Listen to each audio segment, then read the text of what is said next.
Buonasera a tutti, good evening and welcome to the Italian Radio Hour. Io sono Viviana and I would like to welcome back our regular listeners and also welcome any new listeners. Also be sure to like us on Instagram and Facebook at Italian Radio Hour and subscribe to our YouTube channel to catch up on any past video interviews. Vorrei dare il benvenuto ai nostri ascoltatori da tutto il mondo, grazie per essere con noi anche oggi mentre continuiamo il nostro viaggio per l'Italia e la cultura italiana. Today, I'm thrilled to welcome Allison Scola, the visionary founder of both the Cannoli Crawl and Experience Sicily. With a deep love for Sicilian culture and cuisine, Allison has created unique experiences that celebrate the rich traditions and flavors of Sicily. Her work not only brings people together to enjoy delicious cannoli, but also fosters a deeper appreciation for the beauty and heritage of this stunning region. Please join me in welcoming Allison after this short pubblicità. Do you want to learn Italian, improve or master it? Istituto Mondo Italiano can help. Located in the heart of Regent Square, Mondo Italiano offers small group classes and one-on-one private tutoring in person or online to help you learn Italian in no time. Visit us online at istitutomondoitaliano.org. Benvenuta, Allison. Welcome to the program. Grazie, un piacere. Yes, so you are still in Sicily. I just came back from Turkey, so I need to get get back into the rhythm of things. But I have come across your profile and I found it, the more I was digging through all the things that you have been accomplishing, the more I was fascinated. But before we get into the Cannoli Crawl and Experience Sicily, I would like to ask you to tell us a little bit about your heritage and your traditions, your childhood, anything that eventually brought you to go to Sicily and feel that finally that missing piece was added. That's a really good way to put it too. It was a missing piece. I'll tell you why. Well, because my Italian heritage comes from Sicily, and it's from my father's side. My mother is of German and French Canadian descent. So my Sicilian heritage is 50% of me. And when I was growing up, I saw my grandparents who lived in Brooklyn. And my grandfather died when I was about 6 years old. So I didn't see them as often as, like, they lived far away. So I didn't see them so often. But I remember my grandmother speaking Sicilian with my father, and my father had been to Sicily and Rome, and we had this Sicilian cart in our house that was a little toy like size of the Sicilian cart that was painted, hand carved, everything, really, really, really authentic toy from 1950 that he had his uncle from here had sent to him. So I had heard stories and I knew things, and we always had cannoli for holidays and babà and sfogliatelle, which now I know are Neapolitan. At the time they didn't know that.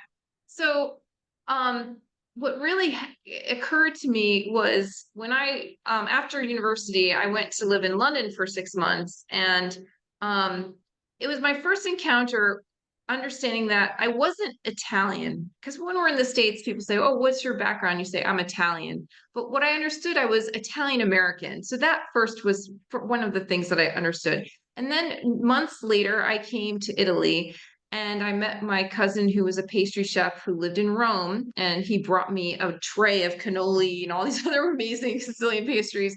And then I understood that I wasn't just Italian American, but I understood what that meant versus being Italian.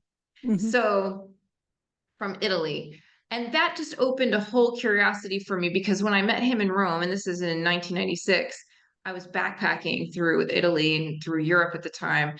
I understood at that point that, okay, there's more to this Sicilian thing that I don't understand. And he said to me, "You have to go to Sicily. You're not going to Sicily?" Well, I didn't speak it, and I spoke musical terms of my Italian. When I finished college, I had studied Spanish in college and through high school.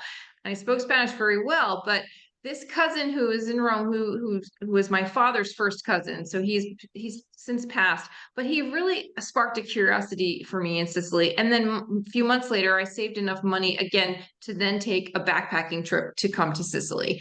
And it completely changed my life because I met my cousins here for the first time.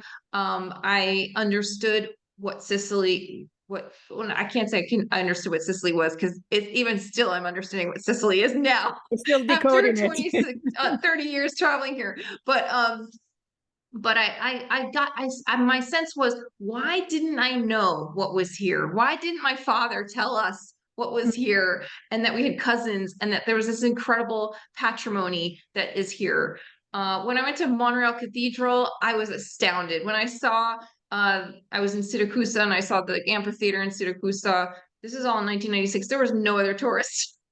I was astounded with what was here, and from that point, I just decided, okay, there's more to this place, and I really want to find out what it is.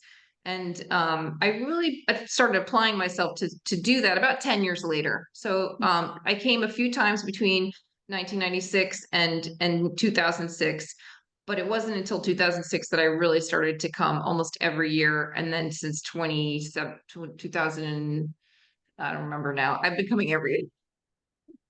So, and now I live here. So here's that. So, it's a whole transformation.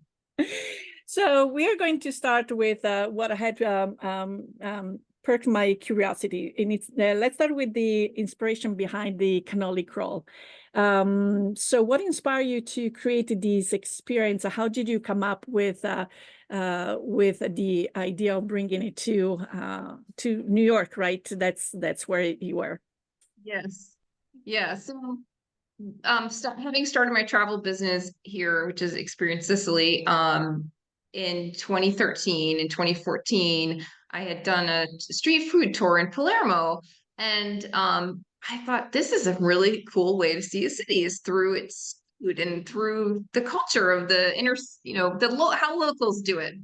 And I had been living in New York. I lived in New York until just recently, and um, then fast forward, I took a class at the New School, and it was in Italian food culture.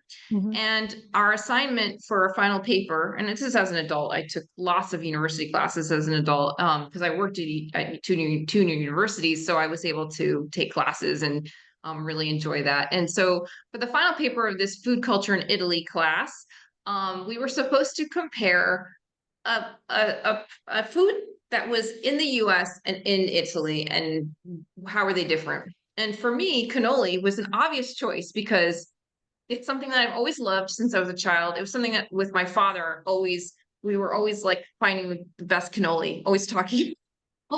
Every time we went to Brooklyn to my grandmother's house, we had to have a cannoli or, something. So and I thought everyone ate cannoli. I didn't realize when I was a child that only Italian Americans ate cannoli. I thought all Americans ate cannoli. So when I found out cannoli was an Italian thing, and then I found out it was a Sicilian thing, I was like, oh, okay.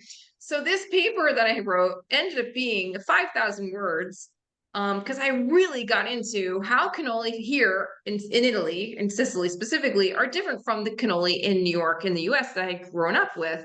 And this fascination led to combination of having done this street food tour in Palermo for a number of years, and then loving New York City and loving cannoli, and figuring out how to build a bridge between New York and Sicily, or New York and Italy for me.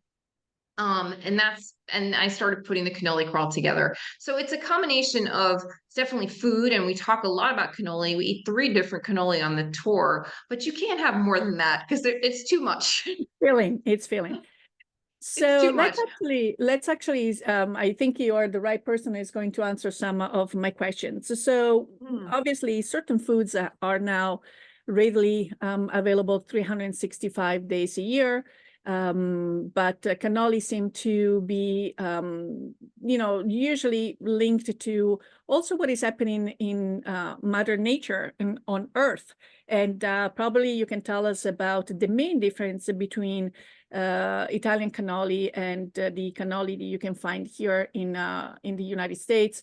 with maybe also if there are records of the first cannoli or something, but something about the shape of it, right? There is a lot of juicy information to be disclosed now. Yeah, it's a lot. It's a lot. And I have plans to write like a coffee table book on cannoli because I'm obsessed. So yes, we can trace some legends, let's say trace cannoli, the origins of it to Roman times and to the Saturnalia or the Carnivale culture. If you can imagine what breakfast may have been in ancient Rome. In ancient Rome, they did not have pasta like we know macaroni. That didn't exist, but they had like crepes. They had farro. They had wheat, obviously, because they conquered Sicily to grow wheat to feed the empire. So they created almost like tortillas, I like to say, because that really gives us an idea of this. A crepe that's like a tortilla.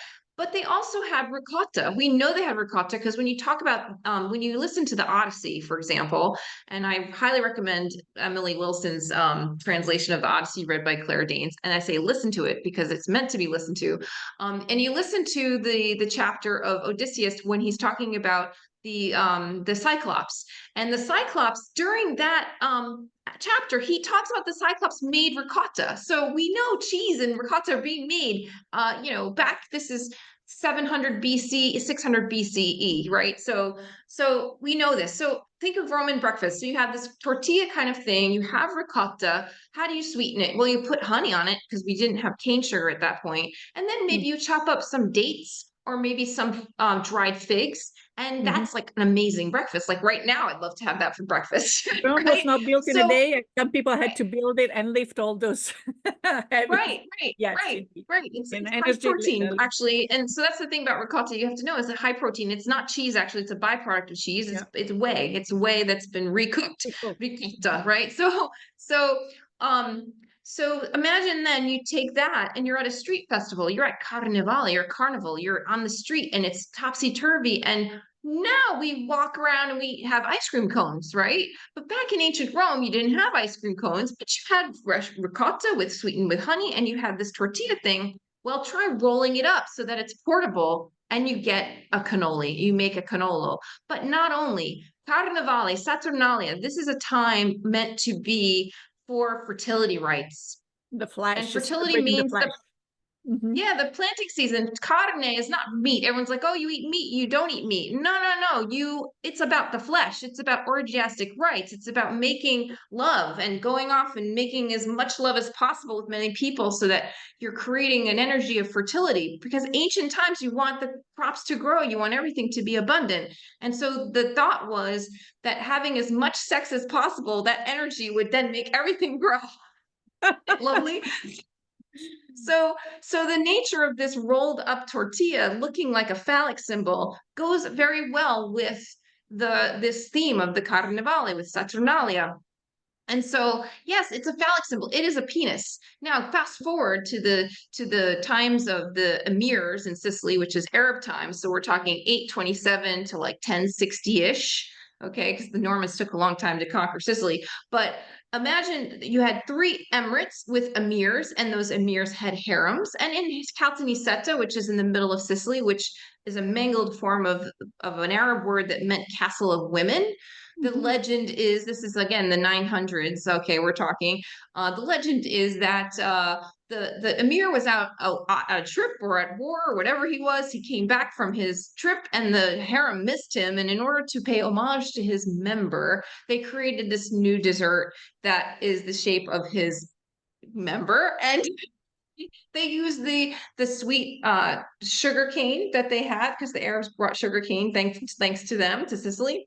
And they loved their candied fruits and they loved their pistachios. And of course we had almonds already. And you put all that together and you make this amazing new dessert called a cannoli, that again is meant to be a phallic symbol. And so from there, then you have everyone creating their version of it and sweetening the ricotta different ways or not at all, or now we can put chocolate in it because we have chocolate since the Spanish brought that from the New World. I mean, it goes on and on. I could talk for hours.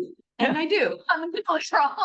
Yes, and the main thing that I think maybe was mentioned, maybe not, is indeed the use of sheep milk versus cow milk between the two The countries. big difference. Yeah, The and big difference. Although I will say there is a part of Sicily that uses cow's milk, and it's well, amazing. Cow's milk ricotta. It's a different breed of cow than we have in the States. But yes, cow's milk in the States is the primary ricotta that would be used. And also, and this is where I tell people, I say, please, think that not every cannoli is created equally. It really depends on where it's made, how it's made, who makes it in terms of how sweet it might be.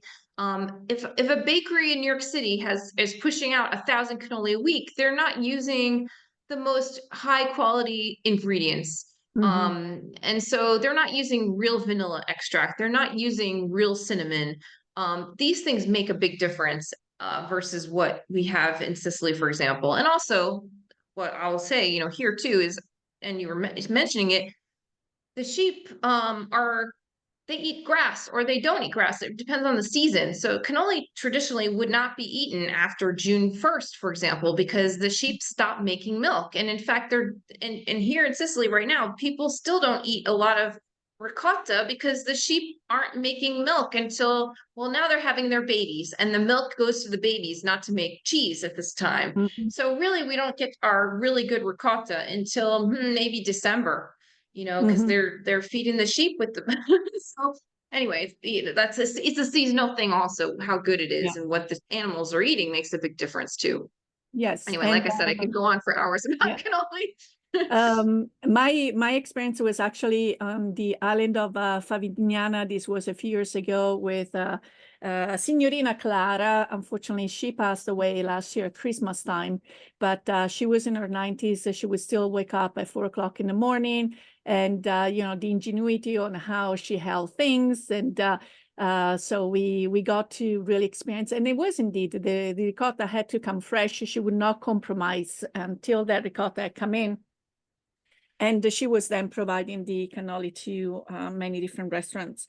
So when you first started to this cannoli crawl, how did you engage the bakeries, the local bakeries? Did they all jump on it? Did you have to prove yourself first? Because I don't know if you still you had already enjoyed the reputation that you're enjoying now, or if you were just starting in your area. So tell us a little bit, because I'm sure some of them, maybe all of them, are also happy to share their family history and tradition, because it's not just about the cannoli is a representation of traditions and the coming together. So tell us a little bit about how you engage with them, and also how your tour goers engage with the bakeries once they get there. For example, like the first bakery we go to, which is Rocco's on Bleecker Street, that is a family-run bakery for well, the current family has been running it since 1974. And so the story of Rocco himself, having come from Calabria, he was the son of fishermen and came to New York and started working in the bakery, washing dishes and sweeping the floor in 1956, I think is when he arrived. So that is, one of the wonderful, we don't meet Rocco, but we meet his nephew, John, who is the principal baker at the store and is getting ready to retire. So we talk with John. He tells us about his uncle. He talks about the family history and the family story. And that's a very big part of the experience. And I think once the bakeries understood that that was part of my interest also, was not just the food itself, but the people who make it and the Or story behind it, they understood that it's a special thing. And also, Baby John, the cannoli king, I have a great relationship with him. And he's extremely proud, very proud of his cannoli and the fact that it's his mother's recipe, and the way he started Cafe Palermo is an amazing story of how he's so self-made. And so I love when he's available and he comes to talk to my groups and introduce himself. And so, yeah, it's a big part of the experience. And that, I have a lot of people who follow it on Instagram, and I always post a story every time I do the crawl. However, you're really missing what the interaction with the people is on the crawl. And that's the part of that's really people remember is who made the arancine and who the whole staff who serves the caponata. Half of them are from Sicily in one of the restaurants. So we have other foods, so that it's a big part of the experience is the characters we meet and their personal stories. Yes, and that also comes through the documentary that you were part of, the Cannoli Traditions Around the Table. It is, you can definitely feel that family atmosphere and pride and passion in the documentary that is available on Vimeo. So I encourage everyone to go and check it out.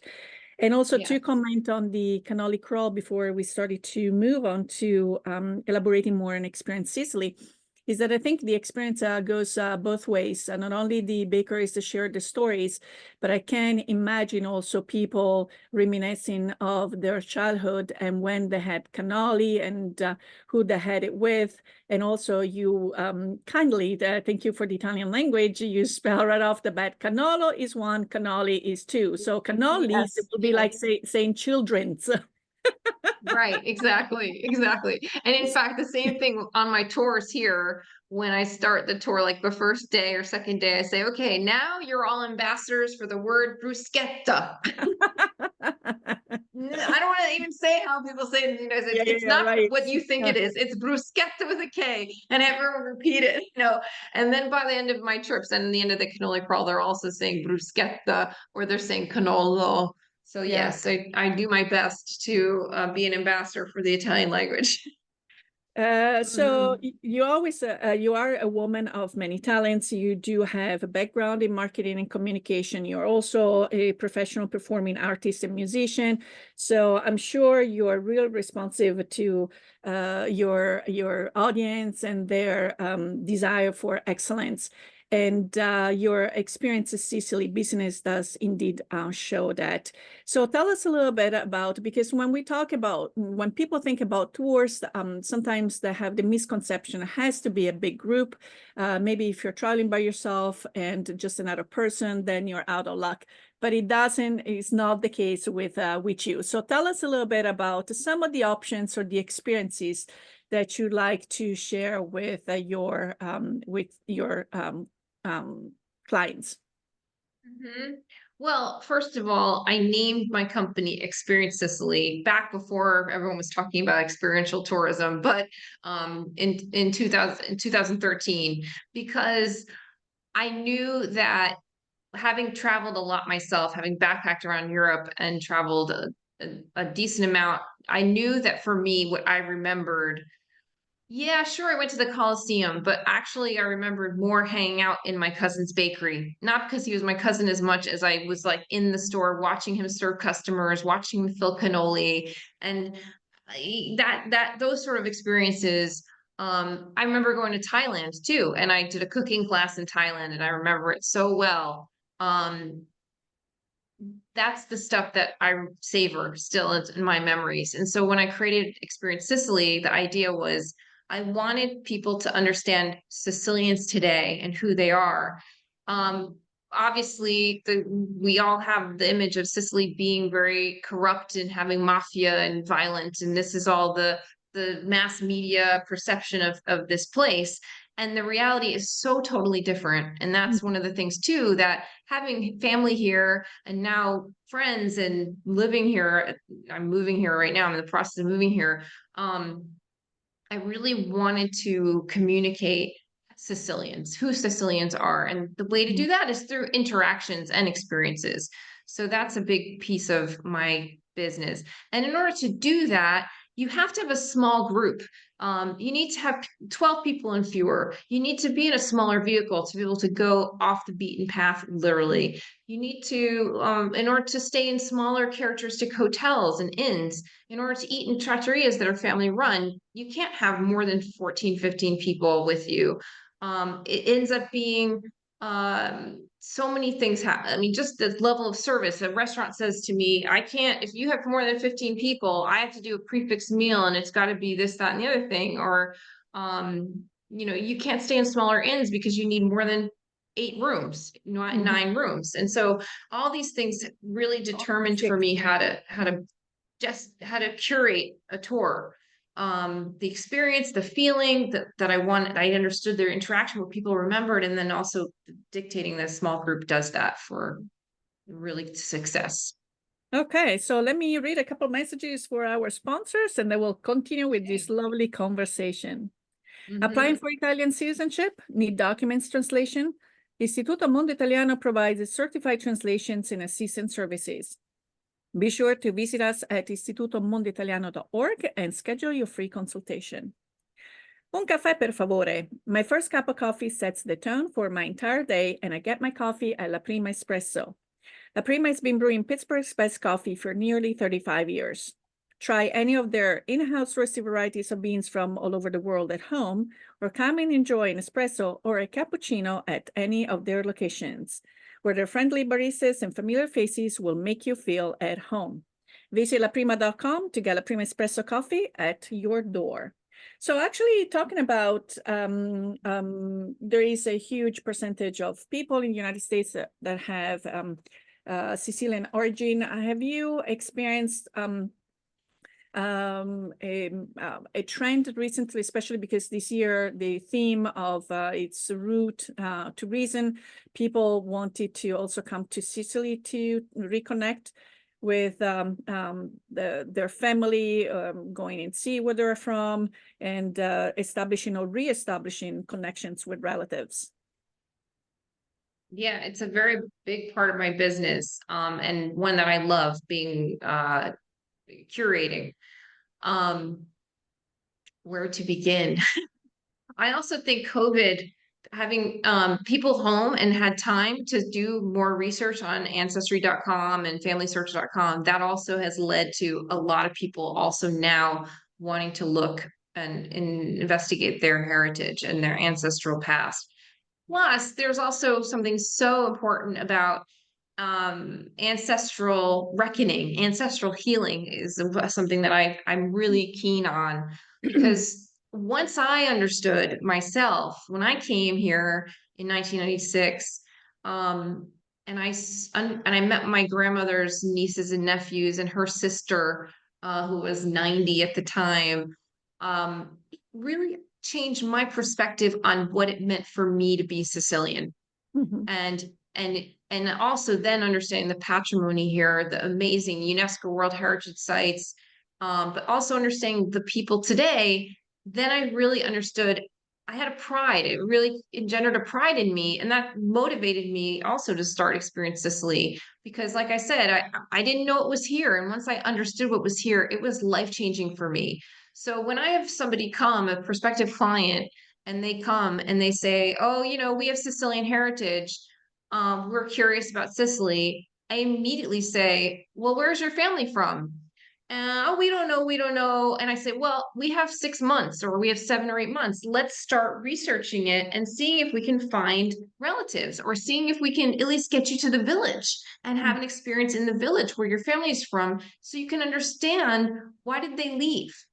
What was their life like? Or what would it, I think about my situation where I had a cousin, she's passed unfortunately, but who was 6 months younger than me, and our fathers were first cousins. So I could see through her. What if I had been born here?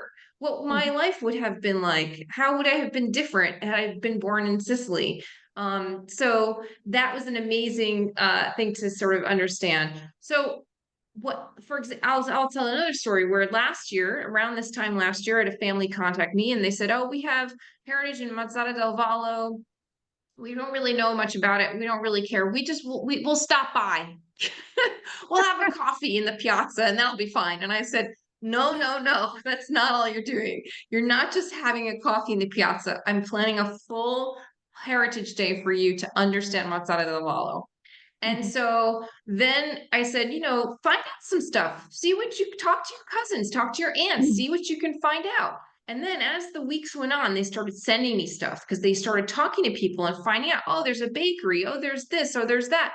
And then literally the day of, this had happened in September, their trip, they're saying, oh, we found a cousin and we just connected with him on Facebook this morning. Meanwhile, I had a local insider waiting in Mazzara del Vallo to meet them, who speaks English well, very well, and also obviously is Sicilian and is very familiar with obviously with Mazzara del Vallo. And so their day turned out to be amazing because there were already things planned for them to understand Mazzara del Vallo, but also there was someone there to help them connect with their family members. And actually earlier this year, same town, I had a client, her father was born in Mazzara del Vallo. She understood aunts and uncles, etc., but didn't really know much, but had some phone numbers, gave them to me in advance, and that same local insider was able to contact her great aunt. And they had a meeting with her and lunch at the cousin's restaurant. I mean, incredible stuff, incredible stuff. Tears flowing. I mean, this I can tell stories and stories and stories. I had probably this year alone in 2024, probably half of my independent concierge clients had Sicilian heritage, and we set up heritage experiences for them throughout the island. Because I have contacts all over the island. I'm really embedded here. So if I don't know someone personally who's in a village, I call someone I know in the province, and then they find someone who they know or they do it themselves. They connect, they go to see the mayor, and I mean, I've gone to see the mayor in towns and say, I have these friends, this client coming for on this day to Belmonte Mezzano. And the mayor's like, oh, I've got this person. He starts calling people come into the office, and then we plan a whole day. And it's amazing. So this stuff, I can't make up the stories. I mean, the tears, the feeling of seeing your ancestors' birth certificates or their baptismal record in the church, going to the cemetery, meeting a distant cousin that you didn't know was alive, and now people are in contact with these people for years later. I mean, it's just my heart sings. I can't explain. I cry. I mean, it's just amazing stuff. Yeah.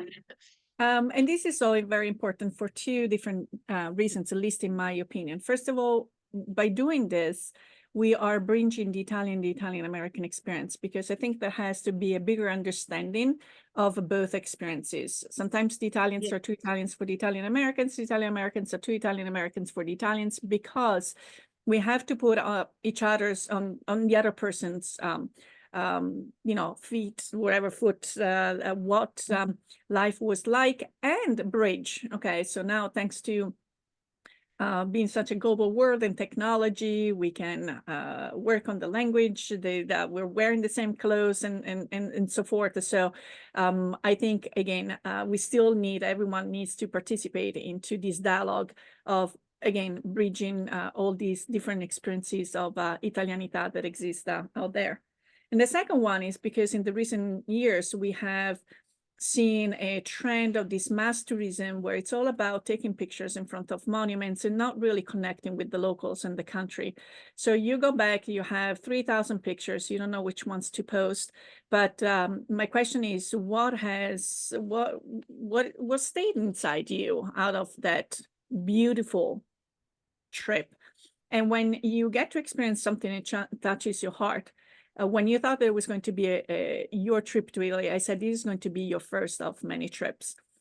Because once you have that connection, you just want a little more of it, whether it's, again, to explore more of the country, different parts of Italy, or getting to know more of the family, or get them to come and visit, and again, continue that flow, that exchange of experiences and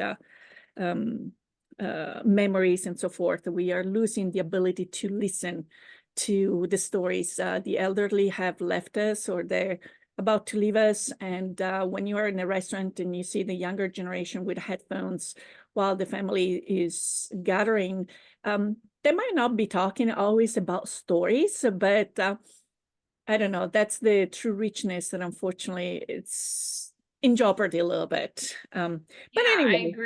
I agree. We need to, take those telephones and record your older relatives talking. Histories. Yes. Because those stories, in fact, my uncle, who's my father's older brother, I had plans to have dinner with him.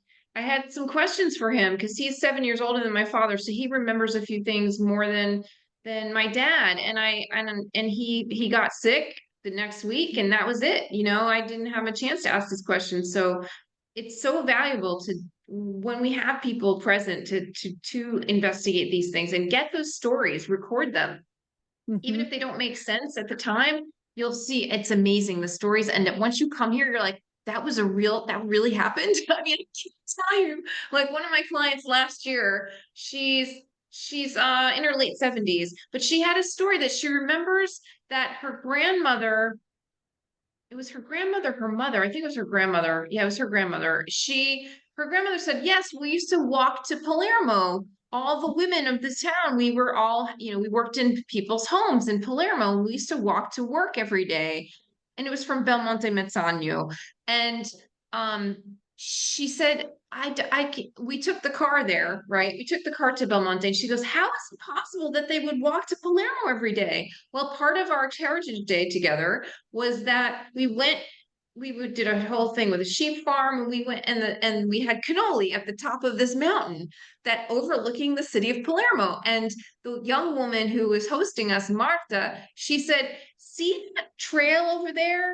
That's a hiking trail. Now she didn't know the story about Adrian's grandmother walking to Palermo. So Marta is saying that trail is where the women of Belmonte used to walk that trail every day to get into Palermo. It's a cow path. It's not even a cow path. It's a goat path.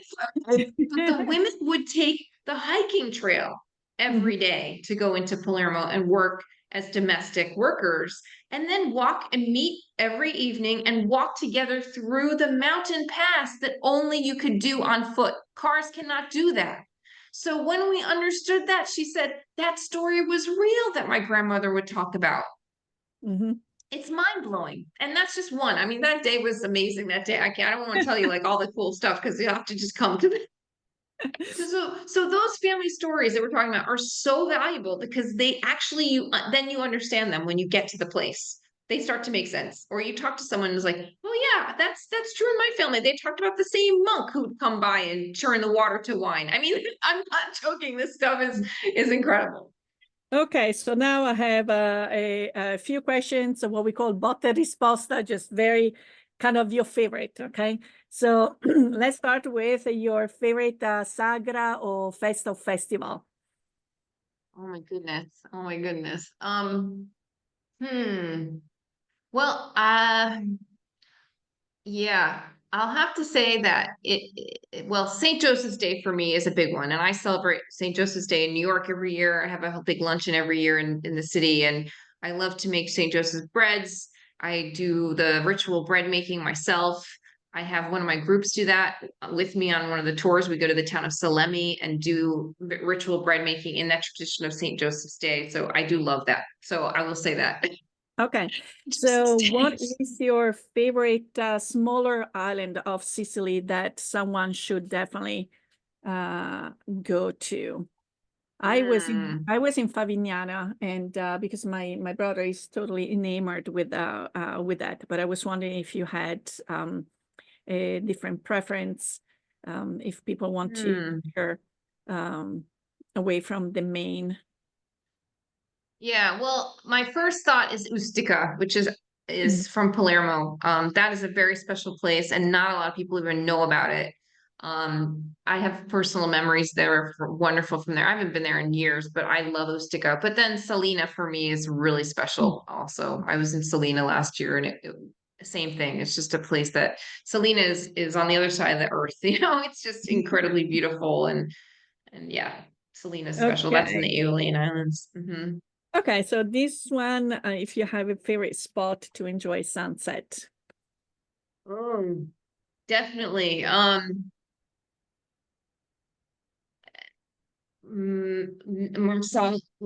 Mozia, in the area of Mozia, which is off of Trapani, between Trapani and Marsala. There is the windmills on the salt flats, and that is an amazing place to see sunset. There are a number of places now. I don't want to name a particular place to see because there are a number of places to watch sunset from there, but certainly right at the embarkation point for the ferry for Mozia is quite amazing. Okay. Place to see sunset, yeah. Your favorite word in Sicilian dialect, possibly in dialect, or something that, it's like once you come to Sicily, just know what this word means because you're going to hear it. To know amuni or amunini is probably, it's fun. I mean, it means let's go, basically. Okay. I mean, Sicilians say come on, but honestly, I wouldn't say it means come on. I mean, I think it means more let's go. And in fact, today I'm where I'm staying right now. This is a rental that I'm in, but out the back, which is, you can sort of see the back door, there is a garage courtyard, and I'm in the town of Porticello at the moment. So it's a fishing village, and this is where my grandfather was born. And in the garage area, there is a garage where the fishermen are making the nets. They're literally down there right now putting the nets together for whatever that you have to constantly repair the fishing nets. Anyway, I keep hearing them going, amuni, amuni, amuni. So it's part of the language here. I had a friend here who said, he was saying, when we're growing up, we don't say andiamo, andiamo. No, you say amoni, amoni. Like your parents are like, amoni, let's go. Come on, stop it. Stop it, amoni. So there you have it.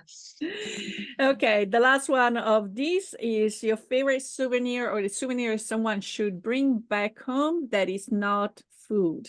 Okay, maybe some other products that might be Sicily is famous for. So I don't know whether it's fabrics, jewelry, corals. I don't know, anything that unfortunately, I just said that it's not food related, but the pistachio from Bronte is now, I think the festival was crema di pistachio, pistachio cream for sure. I mean, Modican chocolate for me also. There's those two things which are easy to transport in a suitcase. Well, Modican chocolate better in your carry-on because it can melt and get distorted in the back. But those are wonderful gifts that are really hard to find in the States. Are Modican chocolate and the pistachio cream. But even like, look at this lamp back here. This is a lamp made with the river reeds, and I brought one home 20 years ago on my head as a sombrero on the flip. And I had it hanging in my house in New York for years, and now it's on the boat coming here back to where it place here, which is just so funny. But and as are a bunch, as all the ceramics I bought for over 25 years traveling here. So ceramics are a wonderful, wonderful thing. They're unique. Every piece is unique. Make sure you're not buying something that is stamped, because there are those that have stamps, but like the ones you have on the wall behind you, these hand painted ceramics are beautiful, and you can have soap dispensers made. You can have, obviously platters and bowls. There are so many different things that you can have made of ceramics that are useful too. That's another thing. And all the little bowls, I love the little bowls to put olives in, or pieces of cheese for and also when I make cannoli and I have cannoli making at a party or something, I put all of the different chocolate chips and the candied fruit in. It's lovely, and they're conversation pieces. And it's fun to also see how different from town to town, because we have 5 ceramic centers here in Sicily, at least 5, and each one of the centers has a different the designs are different, the colors they use are different, and so there's an aesthetic that I can say, oh well, I know that's from Sciacca versus from Burgio versus Caltagirone. This is it's kind of a fun thing too. So. And then it's once in a while in those antiques stores you can find the pupi of many different dimensions, or the little ones or the very big ones. Those might be a little more challenging to transport if you go for the real life size, or a gift, a good luck gift for prosperity, the little piña, the little acorn. Yes, the pine cone. The pine cone is a huge thing, and they're all over Sicily. And that's actually on my website, experiencesicily.com. That is the most searched page on my website, is the significance of pine cones in Sicily. Seriously, it wins every year. The page most visited on my website is that page, because I have a couple articles explaining why are there pine cones everywhere? What's the significance of them? And it's a phallic symbol. Okay, so we love our phallic symbols here in Sicily. Well, also it goes back to fertility and abundance. But that's okay, because even if you go to Pompeii, you do find those phallic symbols on also on it dates back to this time. It's an ancient symbol. Yeah. And Because so it's a sign of abundance. It's a sign of welcoming in prosperity to your home. And by nature of that being that you have a prosperous, welcoming home, you are inviting guests in because hospitality is a major, major theme to us in the Mediterranean, starting from ancient Greek times. And so you know, this theme of hospitality is major here. And so the pine cone is that symbol for yes. sure. And while you are thinking of going to Sicily, I encourage you to start your experience of the island by visiting Allison's website. It is indeed a great place to start finding out also, like look at the murals with Borsellino, you know, finding about the history, connected with Allison, see when what kind of tours she's organizing, and then just dive a little deeper into the island, maybe your heritage, or maybe you're just going there as a tourist.